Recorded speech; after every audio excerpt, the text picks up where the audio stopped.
Hey guys, welcome back to the channel. I'm Callie, and today I'm going to be going over my March wrap up. March was a very good month. I read a total of 26 books, with my page count being at 10,879. I DNF'd 6 books, and I reread 2 books. For my formatting stats, I read 15 printed books and 11 ebooks.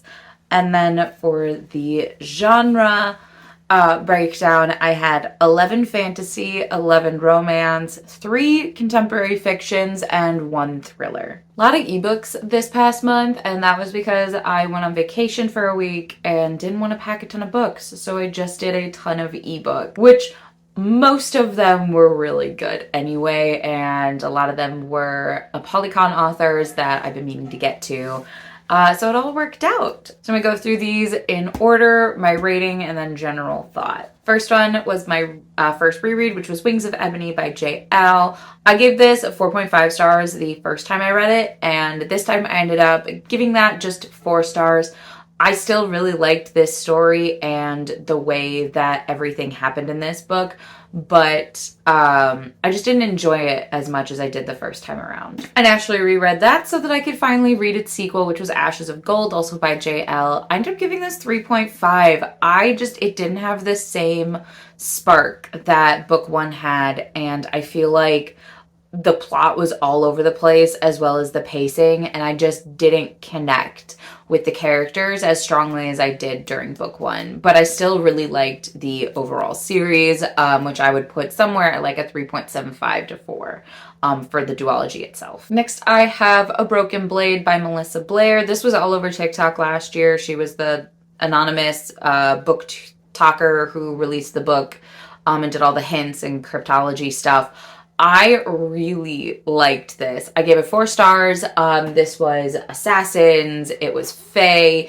it was politics. There was everything that I love in a fantasy series. I cannot wait for book 2. I think this is a duology. I adored how the author was not afraid to shy away from the dark, gritty aspects of the character.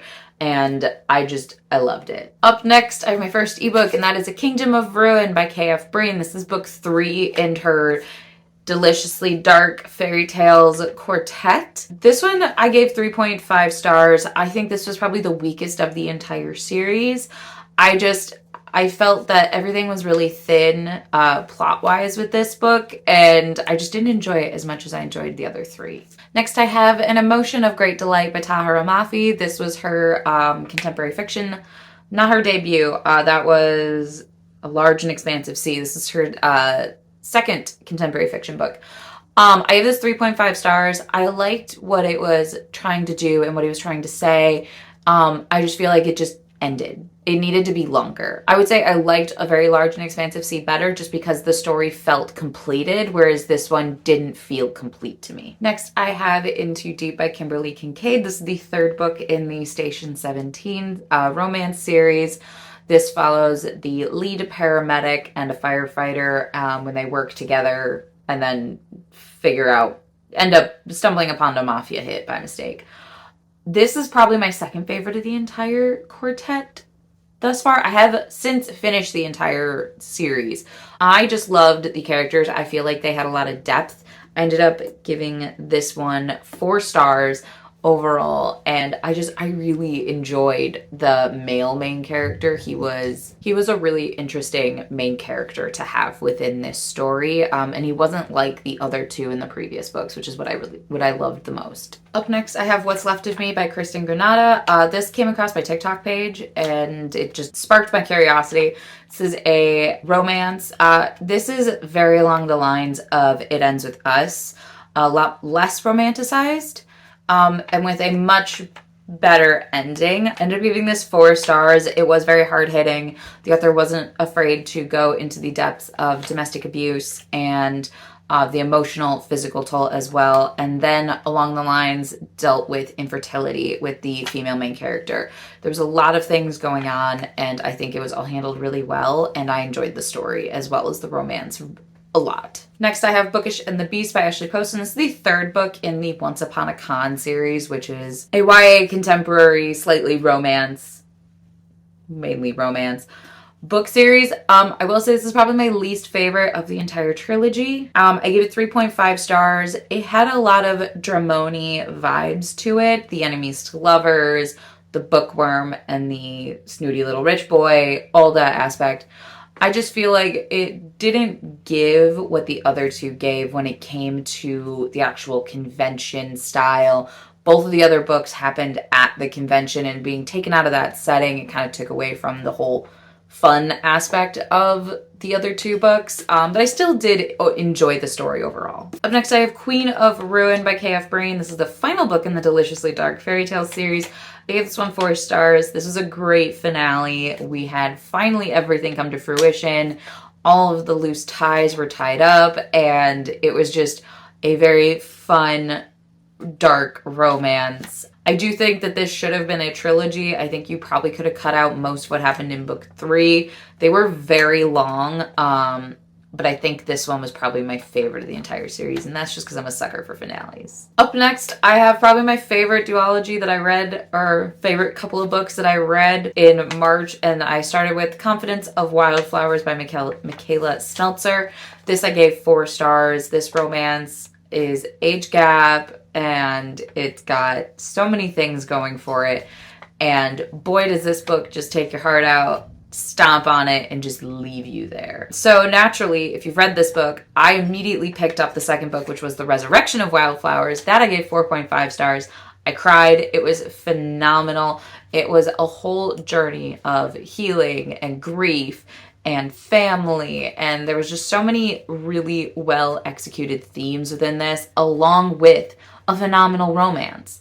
And I adored this. I cannot wait to meet this author. I was a little sad that these 2 books were not on her pre-order list, because I need copies of these books. Like, I need them. After the emotional toll that those books did me, I need to pick up something light and fluffy and mind-numbing. So I picked up Deceived by the Gargoyles by Lillian Lark. I've heard really good things about Lillian Lark. She pops up on my For You page on TikTok every so often. I wanted to read her Found by the Lake Monster, which I think is book 1 of this series. This is like book 2, I learned after I finished it. But this is like a matchmaking service, but for the supernatural. And this one is a polyamorous grouping of gargoyles and a witch. It was exactly what I wanted. It was a really good palate cleanser. It was really fun. It was really quick, easy to get into, and easy to fall in love with all the characters. Next, I picked up Kiss and Don't Tell by Megan Quinn. I'm on a huge Megan Quinn binge at the moment. I've been just going with a ton of her books. So this is a part of her Agitators series, which is hockey romance. And this one was a little bit love at first sight, but I still really liked it. It's not my favorite in the trilogy. It's currently a trilogy, but I have a feeling that there will be more, and I will be upset if there are not more. But I really liked this one. It was fun, quirky. It had everything that a hockey rom-com needed. I gave this, and I don't know if I said Deceived by Gargoyles, I gave them both 4 stars. They were both exactly what I was looking for. Up next, I have The Dare by Elle Kennedy. This is the 4th book in the Briar U hockey romance series. But I like hockey romance. This was probably one of my favorites in the entire Briar U. If not, no, this was my favorite in the entire Briar U series. This followed a playboy hockey player who meets a younger girl. They're all in college, but like younger. And she's dared to kiss him at a party, and their whole relationship goes on from there. This was so cute. It gave me more vibes from her off-campus series than all the other Briar U books gave, and I loved it. I ended up giving it 4 stars, but definitely my favorite in the entire series. Next, I picked up Ace of Spades by Farida Abike Ayemede. I really hope I pronounced that okay. This is, I would categorize it as a YA contemporary thriller.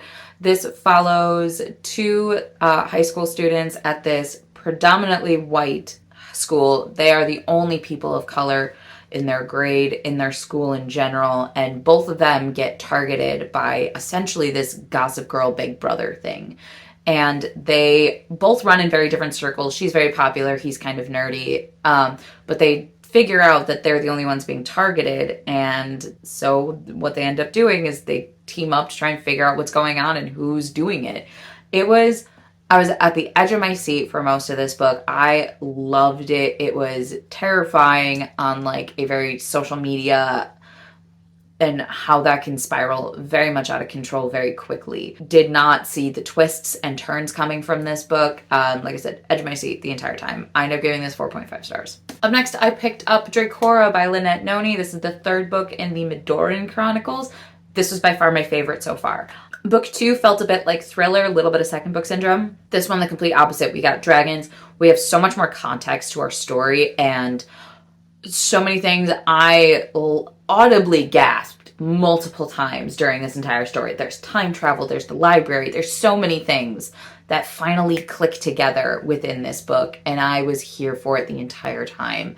I ended up giving this 4.5 stars. I absolutely loved this book. Next, I picked up A Curse of Blood and Stone by K.A. Tucker. This is the second book in the Fate of Wrath and Flame series. I think this is going to end up being a trilogy. I really liked book 2. Again, it gave us so much more context. Book 1 really started getting our gears going for the world building and all of that. And here we get to the meat of our plot line and a lot of character development. And it was so well executed. I ended up giving this 4 stars.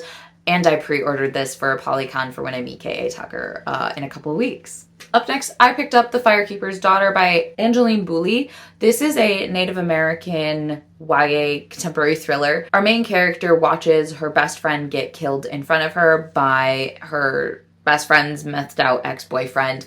So she ends up teaming with this undercover agent who is also Native American, but he doesn't know his history as well as she does. There's a whole community and they're trying to figure out who is giving the Native communities meth in this very dangerous, a more dangerous, potent version of the meth than what is usually found.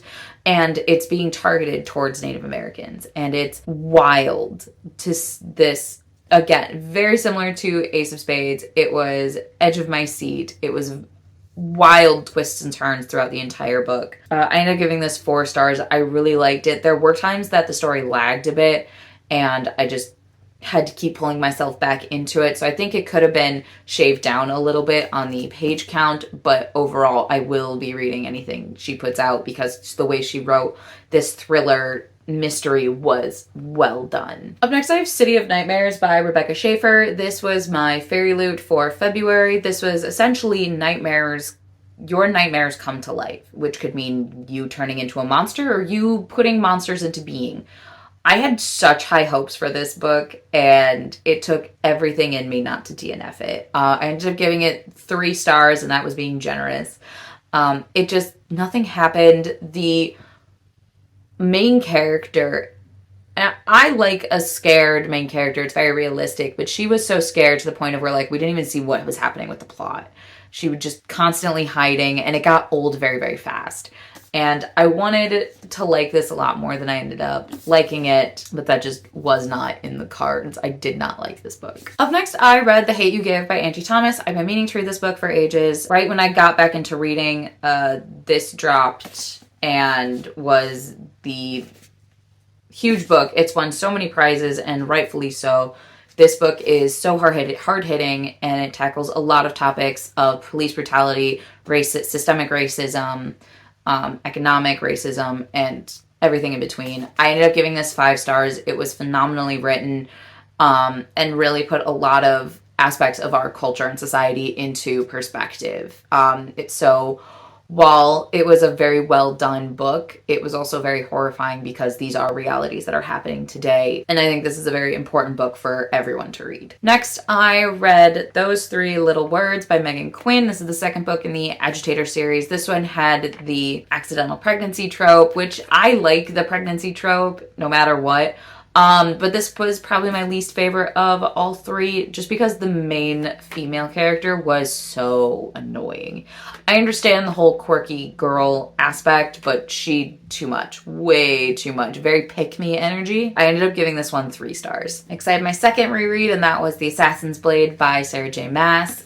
Reading this before Heir of Fire is weird because I already know all the characters that we'll be meeting later. I tabbed the crap out of it. Assassin's Blade, I always feel like I need to get into Assassin's Blade before Queen of Shadows.